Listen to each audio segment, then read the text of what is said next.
স্বাগত নিউজ 24 সকালের সংবাদে। সঙ্গে আছে গালিব ইবনে রিয়াজ। হাই ফ্লো নেজাল ক্যানুলার বিকল্প হতে পারে বুয়েটের অক্সিজেট সিপ্যাপ, যা কোনো রকম বিদ্যুতের সাহায্য ছাড়াই 60 লিটার পর্যন্ত অক্সিজেন প্রবাহে সক্ষম। ফলে কমবে আইসিইউর উপরে চাপ, আর করোনা চিকিৎসা দেওয়া সম্ভব হবে দেশের উপজেলা পর্যায়েও। বিএমআরসির অনুমোদন সাপেক্ষে বর্তমানে যা আছে ঢাকা মেডিকেল কলেজ হাসপাতালের ক্লিনিক্যাল ট্রায়াল ফেজ 3-তে। রিশাদ হাসান জানাচ্ছেন বিস্তারিত।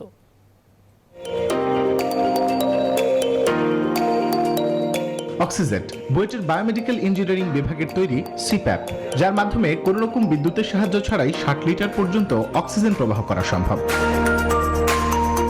সাধারণত করোনা ওয়ার্ডে থাকা রোগীদের 15 লিটারের বেশি অক্সিজেন প্রবাহ করা যায় না। এর বেশি হলেই প্রয়োজন পড়ে আইসিইউ অথবা সমমানের এইচডিইউ। তবে এই সিপ্যাপ সাধারণ ওয়ার্ডে সেন্ট্রাল অক্সিজেন সাপ্লাইয়ের পাশাপাশি বাতাস থেকে গ্রহণ করবে বাড়তি অক্সিজেন, দুই মিলে যার প্রবাহ হবে 60 লিটার পর্যন্ত। এই প্রকল্পের পরিচালক বলেন, এর মাধ্যমে বিদ্যুৎ সাশ্রয়ের পাশাপাশি সাশ্রয় হবে ব্যাপক অর্থ, পাশাপাশি কমাবে আইসিইউর উপর চাপ। সিপ্যাপটি ওই হাইফ্লো নেজাল ক্যানুলার বিকল্প হিসেবে ব্যবহৃত হতে পারে সাধারণ ওয়ার্ডে, এবং যেহেতু এটা কোনো ইলেকট্রিক পাওয়ার ছাড়াই চলবে শুধুমাত্র অক্সিজেন প্রেশারের উপর, তো এগুলো সব চিন্তা করে আমাদের ফুল সেট আপটি করা হয়েছে। বাংলাদেশ মেডিকেল রিসার্চ কাউন্সিলের অনুমোদন ক্রমে এটি বর্তমানে রয়েছে ঢাকা মেডিকেল কলেজ হাসপাতালের ক্লিনিক্যাল ট্রায়ালের 3য় পর্যায়ে। বিশেষজ্ঞ চিকিৎসক বলছেন, এই প্রযুক্তি কার্যকরী হলে পরবর্তীতে করোনার যে কোনো ঢেউ মোকাবেলা করা সম্ভব। করোনা মহামারী ভারতের মতো যদি অথবা ব্রাজিলের মতো খারাপ পরিস্থিতি যায়, যে পর্যায়ে আমরা হয়তো সরকারি বড় বড় হাসপাতালগুলো বেড ক্রাইসিস তৈরি হবে, তখন আমরা সাধারণ এই মেশিনটা উপজেলা অথবা জেলা পর্যায়ে হসপিটালও বিদ্যুৎবিহীনভাবে আমরা রোগীকে ম্যাক্সিমাম অক্সিজেন দিয়ে রাখতে পারবো। বিশ্বজুড়ে যখন অক্সিজেন সংকট ভেঙে পড়েছে, যখন সকল চিকিৎসা ব্যবস্থা, তখন একরকম আশীর্বাদ হয়েই সামনে আসছে দেশের তৈরি অক্সিজেন সিপ্যাপ। বর্তমান বাজারে একটি হাই ফ্লো নেজাল ক্যানুলার মূল্য 5 থেকে 7 লাখ টাকা, যেখানে এই অক্সিজেন তৈরি করতে খরচ হয়েছে মাত্র 20,000 টাকা। বলা হচ্ছে এটি যখন বৃহৎ পরিসরে উৎপাদনে যাবে তখন এর মূল্য নেমে আসবে 15,000 টাকায়, যা হতে পারে হাই ফ্লো নেজাল ক্যানুলার বড় বিকল্প। আর সেই সাথে বিদ্যুৎ সাশ্রয় তো আছেই। Rishad Hasan, news 24, Dhaka. Corona virus প্রতিরোধী রাশিয়ার টিকা স্পুতনিক ভি মতো চীনের টিকা সিনোভ্যাকের উৎপাদনও হবে বাংলাদেশে। সরাসরি ক্রয় পদ্ধতিতে চীন রাশিয়ার প্রযুক্তি ব্যবহারের মাধ্যমে দেশের কয়েকটি কোম্পানি টিকা তৈরি করবে। বুধবার অর্থনৈতিক বিষয়ক সংক্রান্ত মন্ত্রিসভার বৈঠকে বিষয়টির নীতিগত অনুমোদন দেওয়া হয়। এদিকে স্বাস্থ্যমন্ত্রী বলেছেন, চীনের সঙ্গে চুক্তি সম্পন্ন হলে দ্রুতই দেশে আসবে দেশটির উদ্ভাবিত সিনোভ্যাক টিকা। এদিকে দেশের জরুরি ব্যবহারের জন্য তৃতীয় টিকা হিসেবে চীনের সিনোফার্মার টিকাকে অনুমোদন দেওয়া হয়েছে। বিস্তারিত হাবিবুল ইসলাম হাবিবের রিপোর্টে। ভারত সিরামের টিকা রপ্তানি বন্ধের ঘোষণার পর কোভিড-19 প্রতিরোধ কার্যক্রমে সৃষ্টি হয় অনিশ্চয়তা। এ নিয়ে সরকারি ও বেসরকারি মহল থেকেও সৃষ্টি হয় আলোচনা সমালোচনা, কিন্তু সব শঙ্কা উপেক্ষা করে টিকা নিয়ে আশার বার্তা দিল সরকার। চীন ও রাশিয়ার প্রযুক্তি ব্যবহারের মাধ্যমে দেশের কয়েকটি কোম্পানি টিকা তৈরি করবে বলে জানিয়েছেন অর্থমন্ত্রী। অর্থনৈতিক বিষয় সংক্রান্ত মন্ত্রিসভার বৈঠকে বিষয়টির নীতিগত অনুমোদন শেষে ভার্চুয়াল ব্রিফিংয়ে একথা বলেন তিনি। রাশিয়ান স্পুটনিক, সাইনোফার্ম, যেটা আমরা সাইনোভ্যাক হিসেবে জানি, এই দুটি দেশ এবং এই দেশের সংশ্লিষ্ট সংস্থা যারা আছে তাদের সাথে আলোচনা চলছে আমাদের বিষয়ের ব্যবস্থা নেওয়ার জন্য। আমাদের বক্তব্য এবং আমাদের প্রজেকশনটি আরো উপরে, সেটা যে পর্যন্ত বর্ষ শেষ না হবে, সময় শেষ না হবে, আমরা সেই তথ্যটি নিরূপণ করতে পারবো না। তারপর আমি বলবো, তারা যা বলেছেন সেটাও কিন্তু অনেক বড়। এদিকে মহাখালীর বক্ষব্যাধি ইনস্টিটিউটে 150 শয্যার করোনা ইউনিট উদ্বোধনী অনুষ্ঠানে ভার্চুয়ালি যুক্ত হন স্বাস্থ্যমন্ত্রী জাহিদ মালেক। এ সময় তিনি বলেন, করোনা টিকা শেষ হওয়ার আগেই টিকার যোগান নিশ্চিত করবে সরকার। এজন্য চীন সরকারের সঙ্গে যোগাযোগ চলছে। খুব অল্প সময়ের মধ্যে এই চুক্তি সম্পন্ন করা হবে। অল্প সময়ের মধ্যেই চায়নার সাথেও, সিনোফার্মের সাথেও আমরা হয়তোবা চুক্তিবদ্ধ হতে পারবো। ভারতের সাথেও আমাদের কথাবার্তা চলছে যাতে অ্যাস্ট্রাজেনিকা ভ্যাকসিন আমরা যাতে তাড়াতাড়ি পাই, এবং সে বিষয়ে মাননীয় প্রধানমন্ত্রীও তাগিদ দিচ্ছে। তবে স্থানীয় কোন কোন কোম্পানির সঙ্গে দেশ দুটি টিকা উৎপাদন করবে তা এখনও নিশ্চিত নয়। Habibul Islam Habib, news 24, Dhaka. Corona vaccine নিয়ে কারোর সাথে বিশেষ কোনো সম্পর্কের দরকার নেই। জনগণকে বাঁচাতে যেখান থেকে সম্ভব সেখান থেকে ভ্যাকসিন সংগ্রহ করবে সরকার। বুধবার সাংবাদিকদের এই কথা জানিয়েছেন আওয়ামী লীগ সাধারণ সম্পাদক ওবায়দুল কাদের। রপ্তানিটা বন্ধ ছিল, কিন্তু এখন আমরা বিভিন্নভাবে সংগ্রহের, শুধু মস্কোটা না, আমরা অন্যান্য দেশ থেকেও সংগ্রহের চেষ্টা করে যাচ্ছি। এখানে বিশেষ সম্পর্কের কোনো বিষয় নেই। আমাদের ভ্যাকসিন দরকার, আমাদের জনগণকে বাঁচাতে যেখান থেকেই পাবো সেখান থেকে আমরা ভ্যাকসিন সংগ্রহ করব। এবার করোনা পরিস্থিতি। করোনায় দেশে আরও ৭৭ জনের মৃত্যু হয়েছে। এ নিয়ে প্রাণহানির সংখ্যা দাঁড়ালো ১১,৩০৫ জনে। বুধবার স্বাস্থ্য অধিদপ্তরের সংবাদ বিজ্ঞপ্তিতে এ তথ্য জানানো হয়। ২৪ ঘন্টায় করোনায় নতুন করে শনাক্ত হয়েছেন আরও ২,৯৫৫ জন। এ নিয়ে মোট শনাক্ত ৭,৫৪,৬১৪ জন। ২৪ ঘন্টায় সুস্থ হয়েছেন ৫,৩৯২ জন। এ পর্যন্ত মোট সুস্থ হয়েছেন ৬,৭২,৩১৯ জন। ২৪ ঘন্টায় নমুনা পরীক্ষা করা হয়েছে ২৮,২০৬টি। এদিকে করোনা সংক্রমণ প্রতিরোধে চলমান বিধিনিষেধ ৫ মে পর্যন্ত বাড়িয়ে প্রজ্ঞাপন জারি করেছে মন্ত্রিপরিষদ বিভাগ। এবারও বন্ধ থাকবে গণপরিবহন, তবে দোকানপাট খোলা রাখা যাবে সকাল 10টা থেকে রাত 8টা পর্যন্ত। অবশ্য চলমান বিধিনিষেধেই গণপরিবহন ছাড়া রাজধানীতে সবকিছুই চলছে স্বাভাবিক দিনের মতোই। মাস্ক ব্যবহারে উদাসীনতা দেখা গেছে বিভিন্ন বিপণী বিতানে। তালুকদার বিপ্লবকে সাথে নিয়ে বিস্তারিত জানাচ্ছেন আরিফিন শাকিল।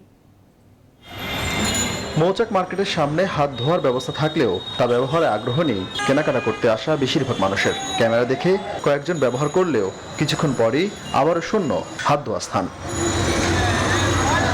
লকডাউনের দিনের শুরুতে শপিং মলগুলোতে মানুষের উপস্থিতি কম থাকলেও বেলা বাড়ার সাথে সাথে জমজমাট হয়ে ওঠে বেচা বিক্রি। প্রায় সব ক্রেতা মাস্ক পরলেও বিক্রেতারা ছিলেন উদাসীন। বাচ্চারা তো আর এসব বোঝে না, ওদের মনে তো ঈদ একবারই আসে বছর। সময় পাবো না তো, এই কারণে আগে শেষে দিতে আবার ঈদ হতে মুশকিল করতে হবে। সামনে ঈদ উপলক্ষে সেই জন্য বের হচ্ছে। করোনা তো আসেনি, অন করতে পারতাম না। আমরা আসি দোকানে আসি, একটা মাস্ক খুলে রাখছি, গরম লাগে। মানুষ আসে না, মানুষ আতঙ্ক করতে আছে, করোনা এই সেই। তারপর মাস্ক পরলে, কথা বললে যে গরমের একটা ভাব বেড়ে, এটা আরো খারাপ লাগে। লকডাউন তথা বিধিনিষেধের কোনো প্রভাব ছিল না রাস্তায়, বরং প্রধান সড়কগুলোর সিগন্যালে তৈরি হয় যানজট। গণপরিবহন না চলায় অফিসমুখী মানুষ পড়েন বিড়ম্বনায়। মেলেনি পুলিশের কার্যকর ভূমিকা। প্রশাসন যতই চেষ্টা করে কিছু লাভ নাই। পেটের দেয় মানুষ মৃত্যুকে অপেক্ষা করতেছে। গাড়ির প্রেশার বেশি থাকার কারণে ওইভাবে আগে যেমন আমরা 100% চেষ্টা করতাম যে গাড়িগুলো বের হয়েছে সবগুলোকে আমরা চেক করার জন্য, এখন হয়তো সেটা হচ্ছে না। সড়ক আর শপিং মলে এমন ছবি যখন বাস্তবতা, তখন চলমান লকডাউন তথা বিধিনিষেধ আরও 1 সপ্তাহ বাড়িয়ে প্রজ্ঞাপন জারি করেছে সরকার। আরিফিন শাকিল, নিউজ 24, ঢাকা। হেফাজতের অর্থদাতাদের পূর্ণাঙ্গ তালিকা এখন সরকারের হাতে। এই তালিকায় যেমন রয়েছে রাজনীতিবিদদের নাম, আছে দেশের বেশ কিছু ব্যবসায়ীর নাম। স্বরাষ্ট্রমন্ত্রী বলেছেন সময় মতো সবার নাম প্রকাশ্যে আনা হবে। এছাড়া মামুনুল ও হেফাজতের বিরুদ্ধে দায়ের করা সব মামলা আইন অনুযায়ী চলবে বলেও জানান তিনি। বিস্তারিত মাসুদ আল্লাহ প্রতিবেদনে। গেল ৩ এপ্রিল নারায়ণগঞ্জের সোনারগাঁয়ে রয়্যাল রিসোর্ট কাণ্ডে হেফাজতে ইসলাম বাংলাদেশ এর নেতা মামুনুল হকের সাথে জান্নাতারা ঝর্ণা অবরুদ্ধ হওয়ার পর সেখানে তাণ্ডব চালায় হেফাজত ও খেলাফত মজলিসের নেতাকর্মীরা। উদ্ধার করে নিয়ে যায় তাদের। এরপর থেকেই লোকচক্ষুর আড়ালে ছিলেন ঝর্ণা।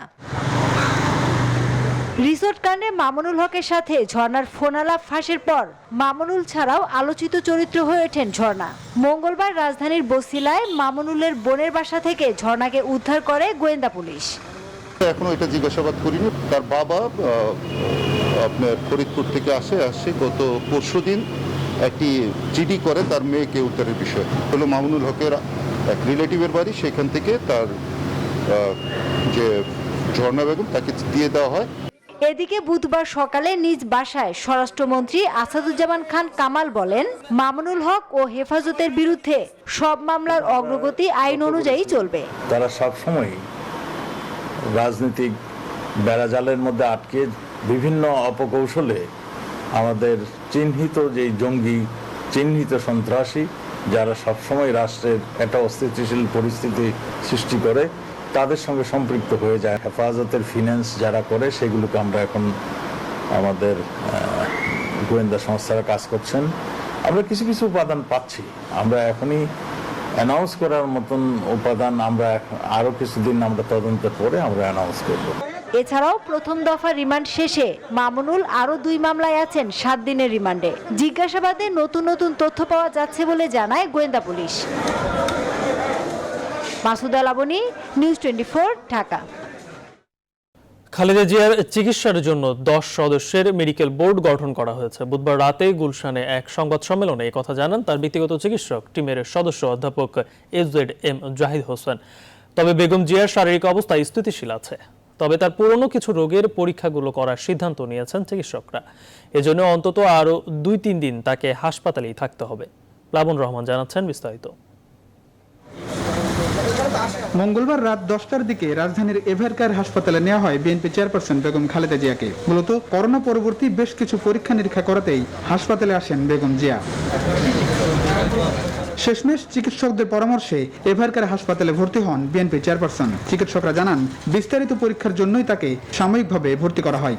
আর্থারাইটিস, ফ্রোজেন শোল্ডার, ডায়াবেটিস সহ সব ধরনের রিপোর্ট পর্যালোচনা করে এই দফা থেকেই তার মূল চিকিৎসা শুরু করবেন বলে জানান চিকিৎসকরা। আলহামদুলিল্লাহ, নাও শি ইজ স্টেবল।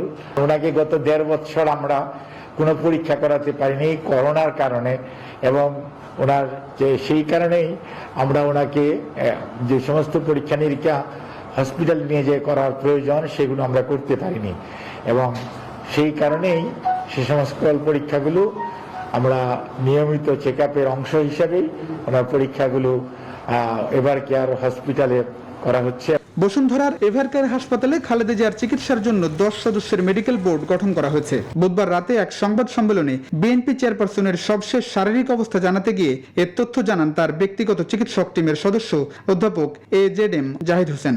আজকে একটি মেডিকেল বোর্ড হয়েছিল এবং মেডিকেল বোর্ডে সেখানে এভারকেয়ার হসপিটালের 7 সদস্য বিশিষ্ট একটি মেডিকেল বোর্ড, আর ম্যাডামের যারা ব্যক্তিগত চিকিৎসক professor doctor FM Siddiqui, doctor Mamun, আমি নিজেও সেখানে ছিলাম। অর্থাৎ সর্বসাকুল্যে সেখানে 10 সদস্য বিশিষ্ট একটি মেডিকেল টিম সদস্য বোর্ড, সেখানে ওনার সকল এ পর্যন্ত যেগুলো পরীক্ষা নিরীক্ষা হয়েছে সেগুলোর রিভিউ করেছে। তিনি আরো জানান বেগম জিয়ার চিকিৎসায় নতুন কিছু ওষুধ যুক্ত করা হয়েছে। 10 সদস্যের মেডিকেল বোর্ড বেগম জিয়ার এ পর্যন্ত হওয়া পরীক্ষা নিরীক্ষা রিভিউ করেছে, আরো কিছু টেস্টের সুপারিশও করেছে। এসব বিষয় বিবেচনায় নিয়েই চলবে বিএনপি চেয়ারপারসনের পরবর্তী চিকিৎসা। প্লাবন রহমান, নিউজ 24, ঢাকা। তথ্যমন্ত্রী ডক্টর হাসান মাহমুদ বলেছেন, করোনা টিকা নিয়ে দেশবাসীকে বিভ্রান্ত করার চেষ্টা চালিয়ে যাচ্ছে বিএনপি। বুধবার নিজ বাসভবনে সীমিত পরিসরে সাংবাদিকদের সঙ্গে মত বিনিময়কালে একথা বলেন তিনি। আসলে বিএনপিটাই বিকারগ্রস্ত হয়ে গেছে, যে কারণে তারা উল্টাপাল্টা কথা বলা শুরু করেছে। আপনারা দেখেছেন টিকা নিয়ে কি ধরনের বিভ্রান্তি তারা প্রথম দফায় ছড়িয়েছিল, এখনো টিকা নিয়ে বিভ্রান্তি ছড়ানোর অপচেষ্টা করছে। এবং মির্জা ফখরুল আরেকদিন আগে তিনি অনলাইনে তিনি সাংবাদিকদের সাথে সংযুক্ত হয়ে বলেছে 6 মাস লাগবে নাকি টিকা আসতে, অথচ আগামী মাসে টিকা চলে আসছে। আগামী 3 জুন ঘোষণা হতে পারে 2021-22 অর্থ বছরের জাতীয় বাজেট। মহামারীকালের এই বাজেট সামনে রেখে সারা দেশের ব্যবসায়ী সংগঠনগুলো সরকারের কাছে এরই মধ্যে অসংখ্য প্রস্তাব তুলে ধরেছেন। এবিসিসির সাবেক 2 সভাপতির মতে বাজেট বাস্তবায়নে সবার আগে নজর দিতে হবে সামাজিক নিরাপত্তা ও স্বাস্থ্য খাতে। এক্ষেত্রে শুধু বরাদ্দ বাড়ানো নয়, তার গুণগত ব্যয় নিশ্চিত করারও তাগিদ দিয়েছেন তারা। বিস্তারিত জানাচ্ছেন বাবু কামরুজ্জামান। করোনা ভাইরাসের থাবায় গত বছরের মার্চ থেকেই বিপর্যস্ত দেশের অর্থনীতি। বহুদিন থমকে ছিল উৎপাদনের চাকা। নিম্ন আয়ের মানুষ জীবন জীবিকা নিয়ে আছেন চরম বিপর্যয়ে। কমেছে আমদানি রপ্তানি বাণিজ্যও। রেমিটেন্স বা প্রবাসী আয় ছাড়া অর্থনীতির প্রায় সব সূচকই হয়েছে নেতিবাচক। এমন বাস্তবতায় আগামী 3 জুন ঘোষণা হতে যাচ্ছে 2021-22 অর্থ বছরের জাতীয় বাজেট, যেখানে নতুন বাজেটের আকার ছাড়িয়ে যাচ্ছে 6 লাখ কোটি টাকা। প্রথমবারের মতো ঘাটতি বাজেট ছাড়াচ্ছে 2 লাখ কোটি, যা দেশের ইতিহাসে সর্বোচ্চ। তবে চলতি অর্থবছরের তুলনায় কিছুটা কমিয়ে 7% ঘরে রাখা হচ্ছে জিডিপি প্রবৃদ্ধির লক্ষ্যমাত্রা। মহামারীর এই বাজেটে সামাজিক সুরক্ষা নিশ্চিত করার পাশাপাশি স্বাস্থ্য ব্যবস্থার উন্নয়নে বিশেষ নজর দেওয়ার তাগিদ দিয়েছেন ব্যবসায়ীদের শীর্ষ সংগঠন এফবিসিসিআইয়ের সাবেক 2 সভাপতি। আমাদের মেডিকেল ফ্যাসিলিটি যা আছে তা হয়তো বর্তমানে হয়তো সেটা মোকাবেলা করা যাচ্ছে, অনেক জায়গায় করা যাচ্ছে না, কিন্তু এটা যদি আরো সংক্রমণ বাড়ে এই পরিস্থিতিতে তখন কিন্তু মোকাবেলা করা কঠিন হয়ে যাবে। গত বাজেটের অনেকাংশেই আমরা এডিপি গুলো বাস্তবায়ন করতে পারিনি। আমাদের এই এডিপি বাস্তবায়নের ক্ষেত্রে যথেষ্ট নজর দেওয়ার দরকার। কৃষক যাতে কৃষিকাজটা নির্বিঘ্নে করতে পারেন সেই দিকে বিশেষ খেয়াল রাখা দরকার। আসছে বাজেটে সামাজিক নিরাপত্তা কর্মসূচিতে বরাদ্দ দেয়া হচ্ছে 1,02,000 কোটি টাকা, যা চলতি অর্থবছরের তুলনায় 7,000 কোটি টাকা বেশি। তবে বাজেটীয় আয়ের বড় অংশের নির্ভরতা এনবিআরের রাজস্ব সংগ্রহের লক্ষ্য ধরা হয়েছে 3,30,000 কোটি টাকা। বিপর্যস্ত অর্থনীতি পুনরুদ্ধার এবং মহামারীকালের বাজেট বাস্তবায়ন সরকারের বাড়তি চ্যালেঞ্জ বলে মনে করছেন এই ব্যবসায়ীরা। বাজেটের আকার বৃদ্ধির চেয়েও বাজেটের ইমপ্লিমেন্টেশনকে যাতে আমরা, কারণ আমাদের অনেক বাধা আছে এই কোভিডের কারণে। এটা একটা বড় বাজেট, গতবারের তুলনায় থেকে বড়, সেজন্য চ্যালেঞ্জও কিন্তু বহুমুখী হবে। বিশেষ করে রাজস্ব আদায়টা সবচেয়ে বড় চ্যালেঞ্জ হয়ে দাঁড়াবে এই সময়, সেই দিকটাকে দেখতে হবে। স্বাস্থ্য খাতের বরাদ্দ এবং বাস্তবায়ন কতটা দক্ষতার সঙ্গে করা হচ্ছে তার উপর অর্থনীতি পুনরুদ্ধারের অনেকটা নির্ভর করবে বলে মনে করছেন ব্যবসায়ীরা। বাবু কামরুজ্জামান, নিউজ 24, ঢাকা। টানা তাপপ্রবাহের পর মাঝ বৈশাখে দেশের বিভিন্ন স্থানে ঝড়ো হাওয়া সহ বজ্রবৃষ্টি হয়েছে। বুধবার রাতে রাজধানীতেও ঝড় বৃষ্টি হয়েছে। এর আগেই তীব্র গরমের পর বৃষ্টি ও ঝড়ের আভাস দিয়েছিল আবহাওয়া অধিদপ্তর। এদিকে কুড়িগ্রামের নাগেশ্বরী, ভুরুঙ্গামারী ও ফুলবাড়ি উপজেলার উপর কালবৈশাখী ঝড় বয়ে গেছে। ঝড়ের তাণ্ডবে গাছপালা ও বেশ কিছু কাঁচা ঘর ক্ষতিগ্রস্ত হয়। কিছু জায়গায় টিনের চাল উড়ে যাওয়ার খবর পাওয়া গেছে। তবে কয়েকদিনের টানা গরমের পর বৃষ্টি হওয়ায় স্বস্তি নেমে এসেছে জনমনে।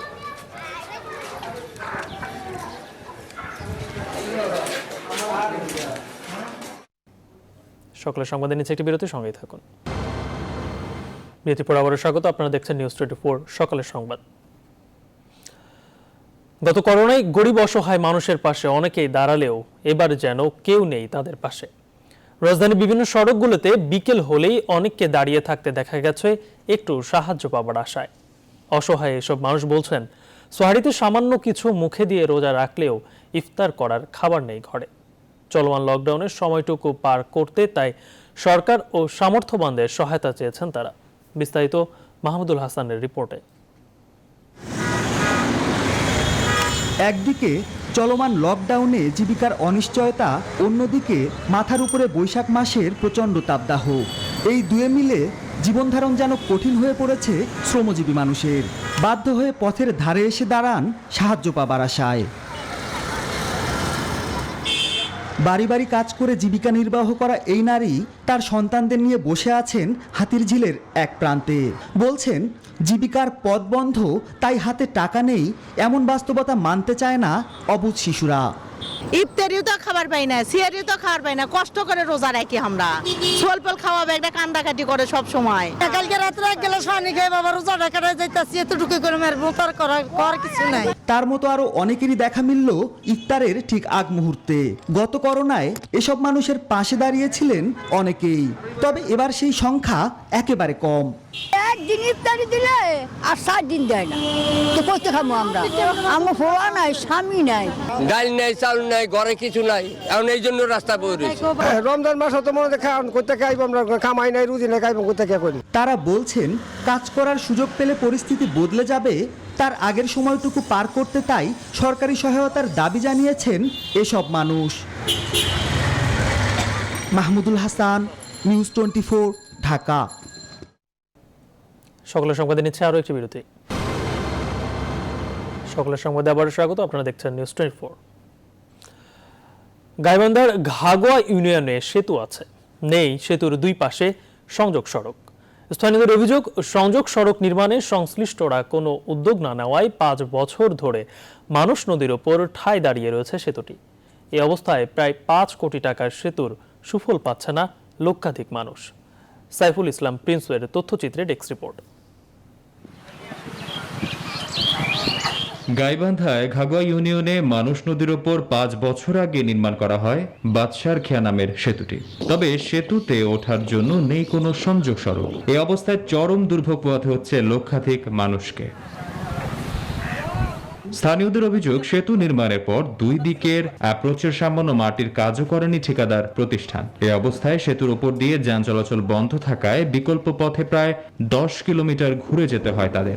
এছাড়া কৃষিপণ্য পরিবহনও ব্যাহত হচ্ছে। সরকারের ব্রিজটা দিছে, এর কোনো কামত লাগে নেই। এই রাস্তাটা না হলে এটার কোনো দাম নেই। আমরা চাই যে রাস্তা হোক, ব্রিজ আছে, রাস্তা হোক, রাস্তা পাকা হোক, তাহলে আমরা আমাদের জীবনযাত্রার মানটা উন্নয়ন হবে। গাড়ি ঘোড়া যেতে পারে না, আটকে গেছি, বাজারে যেতে পারতেছি না, বেচতেও পারছি না, নষ্ট হয়ে যেতেছে।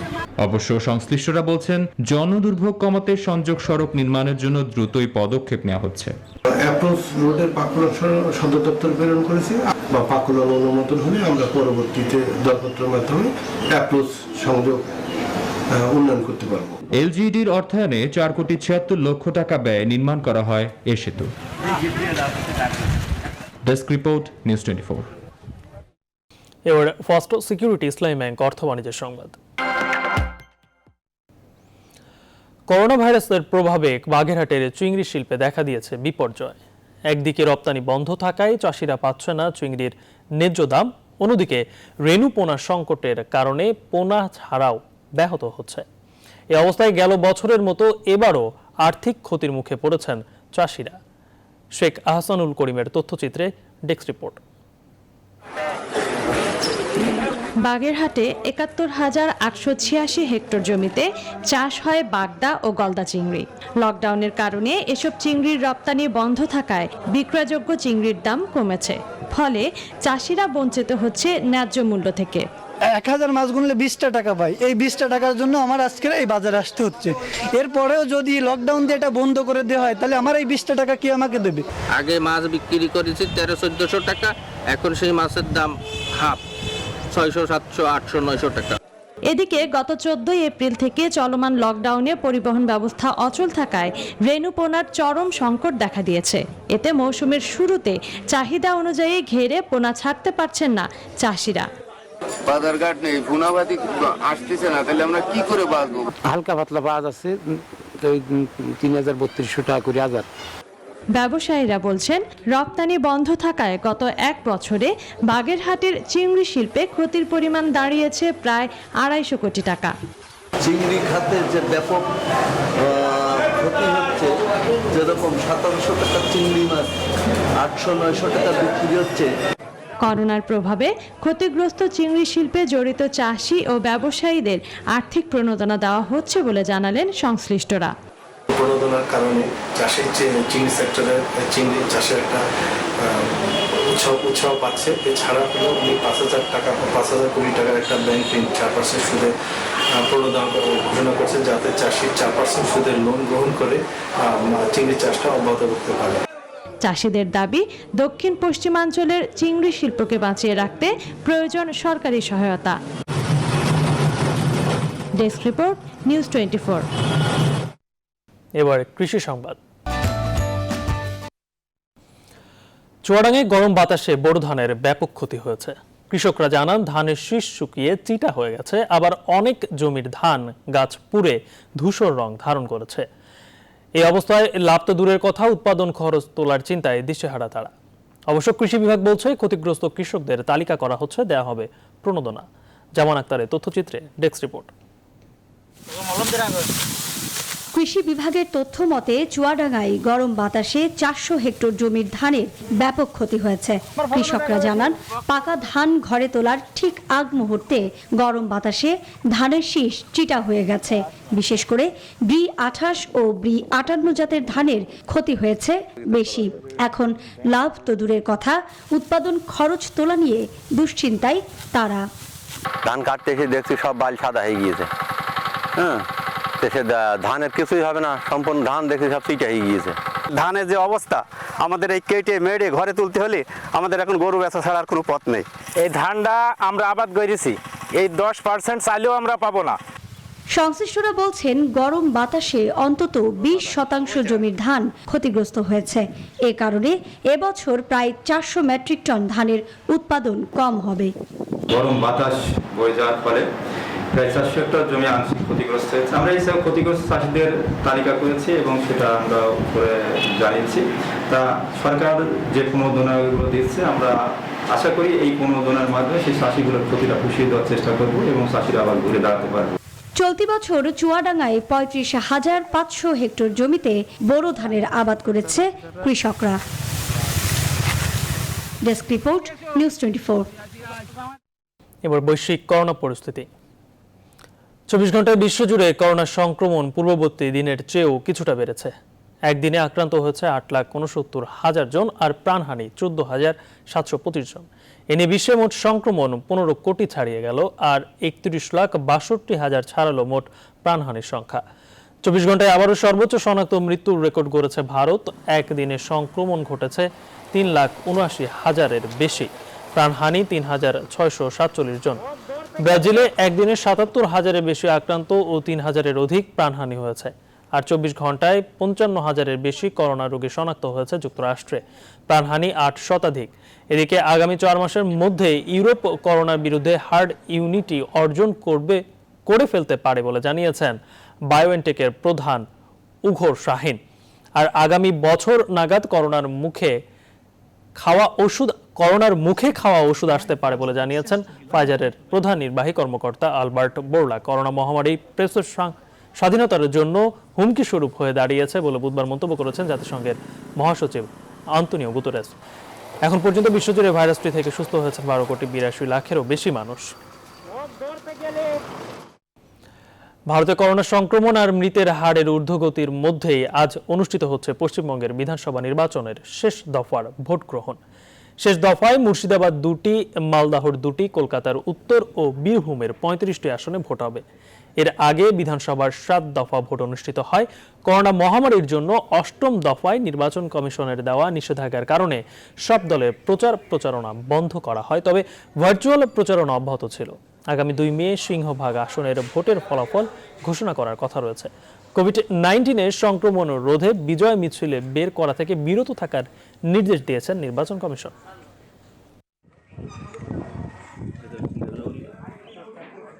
সকালের সংবাদে আরও একটি বিরতির সঙ্গেই থাকুন। বিরতির পর আবার স্বাগত। এবার নিউজ 24 স্পোর্টস। প্রথমে বাংলাদেশ শ্রীলঙ্কা টেস্টের খবর। ক্যান্ডিতে সিরিজের দ্বিতীয় টেস্টে আজ বৃহস্পতিবার শ্রীলঙ্কার মুখোমুখি হবে বাংলাদেশ। ম্যাচ শুরু সকাল 10:30টায়। দ্বিতীয় টেস্ট জিতে সিরিজ নিশ্চিতের লক্ষ্য উভয় দলেরই। সিরিজ জয়ের ব্যাপারে টাইগার ক্রিকেটারদের উপর আস্থা রাখছেন কোচ রাসেল ডোমিঙ্গো। বিস্তারিত মাহফুজুল ইসলামের রিপোর্টে। ক্যান্ডিতে প্রথম টেস্টে উভয় দলের রানের পাহাড়। ড্র হওয়া প্রথম টেস্টে সব রেকর্ড ছাপিয়ে আলোচনায় উইকেট। দ্বিতীয় টেস্ট সেখানেই, তাই তো দু দলের একাদশ কেমন হতে যাচ্ছে সেই আলোচনায় পড়েছে কিছুটা ভাটা। প্রথম ম্যাচে টাইগার ব্যাটসম্যানদের ব্যাটে আর মস্তিষ্কে টেস্ট সুলভ আচরণ আলোচনা ফেলেছে বেশ। অন্যদিকে উইকেটের মলিনতাকে পাশ কাটিয়ে পেসারদের লেন্থ আর পেসের সমন্বয়ে বাংলাদেশের বড় প্রাপ্তি। দ্বিতীয় টেস্টের আগে সেসব মাথায় রাখছেন টাইগার কোচ রাসেল ডোমিঙ্গো। প্রথম টেস্টে উইকেট আলোচনায় ছিল। সেই টেস্টে ব্যাটসম্যানরা তাদের দায়িত্ব পালন করেছে ভালোভাবেই। বোলাররা সেভাবে উইকেট না পেলেও পেসারদের কথা আলাদাভাবে বলতেই হবে। তাসকিন, এবাদত, রাহিরা লাইন লেন্থের পাশাপাশি এক রিদমে বেশ গতিতে বল করে গেছে, যা কিনা বাংলাদেশের ক্রিকেটের জন্য ভালো। দ্বিতীয় টেস্টের আগে আমি আমার ছেলেদের উপর পূর্ণ আস্থা রাখছি। টাইগারদের শক্তিমত্তা ভালোই জানা লঙ্কান দলপতির, তাই তো সাবধানী দিমুথ করুণারত্নে। সব ছাপিয়ে ঘরের মাঠে সিরিজ জয়ের লক্ষ্য তাদের। আমরা বাংলাদেশের শক্তিমত্তা সম্পর্কে ভালোভাবেই জানি, বেশ ভালো দল। তবে ঘরের মাঠে আমাদের লক্ষ্য সিরিজ জয়, সেটি নিয়েই আমরা ভাবছি। মাহফুজুল ইসলাম, নিউজ 24। কোভিড পরিস্থিতি বিবেচনায় স্বাস্থ্যবিধি মেনে পূর্ব নির্ধারিত 30 এপ্রিল থেকে শুরু হতে যাচ্ছে প্রিমিয়ার লিগ ফুটবলের দ্বিতীয় পর্ব। লকডাউন পরিস্থিতি বিবেচনায় শুধুমাত্র একটি ভেন্যুতে হবে খেলা। সরকার নির্দেশনায় লকডাউন উঠিয়ে না নেওয়া পর্যন্ত বঙ্গবন্ধু স্টেডিয়ামেই হবে লিগের পরবর্তী রাউন্ডের ম্যাচগুলো। সংবাদ সম্মেলনে এসব জানিয়েছেন বাফুফের লীগ কমিটির চেয়ারম্যান সালাম মুর্শিদি। মাহফুজ ইসলামের আরেকটি রিপোর্ট। লীগ আদৌ 30 এপ্রিল শুরু হবে কিনা সেটি নিয়েছিল শঙ্কা। বিশেষ করে আরামবাগ ব্রাদার্স, মুক্তিযোদ্ধা ও উত্তরবাড়িধারা এই 4 ক্লাবের সমস্যাগুলো বিবেচনায় নিয়ে সূচি জটিলতায় ছিল বাফুফে। তবে লীগ কমিটির প্রধান সালাম মুর্শিদি জানালেন 4 ক্লাবের সমস্যাগুলোর সমাধানের পথ তৈরি করে 30 এপ্রিল থেকেই শুরু হতে যাচ্ছে প্রিমিয়ার লিগ ফুটবলের দ্বিতীয় পর্বের খেলা। আমাদের গত মিটিংয়ে যে সিদ্ধান্ত ছিল যে 30 এপ্রিল থেকে আমাদের পেশাদার লিগের দ্বিতীয় পর্বের খেলা শুরু হবে, সেই সিদ্ধান্ত সঠিক। একই সিদ্ধান্ত 30 তারিখেই আমাদের খেলা শুরু হবে, সেটি বলবৎ আছে। দ্বিতীয় লিগের খেলা হবে এক ভেন্যুতে। লকডাউন পরিস্থিতি বিবেচনায় সরকারের সিদ্ধান্ত আনুষ্ঠানিকভাবে না আসা পর্যন্ত বঙ্গবন্ধু স্টেডিয়ামে হবে পরবর্তী রাউন্ডের ম্যাচগুলো।